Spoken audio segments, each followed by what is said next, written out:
اليوم خليت صاحبي المسيحي يصوم معايا. من بعد ما ديت صاحبي ايان للجامع اليوم اقترحت عليه باش يجرب انه يصوم. ايان فهم انه خصو يفيق مع 4 الصباح باش يتسحر، وهذا الشيء اللي دار. انا بدوري تسحرت توضيت وانا نصلي وبقيت نساني صباح الحال باش نشوف ايان صايم. حنا غنتلاقاو دابا ونشوفوا كيفاش غيدوز هذا النهار.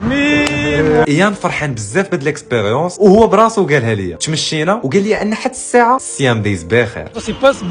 الحاجه اللي عجباتني انه عارف ان الصيام مزيان للصحه، وبالضبط قال لي مزيان للجسم ديالي. وفي هاد الجلسه شرحت ليه بزاف على الدين ديالنا وغير بشويه دقه دقه. وكالعاده ما خرجش الصديق ديالي يبقى بهاد الحطه. جبد لي داك القندوره، ارى لي داك ايان المغربي ودابا مزيان. وتا السميه بدلتها ليه، راه ولا سميتو اياد ما بقاش اياد. يلا كلشي كتبها لي في كومونتيرات. ودابا خليني نقول ليه ان ما خاصك تشوف لا هادي لا هادي. الدريات ممنوعه السي اياد، تا هادي دوزها ليا ووافق عليها.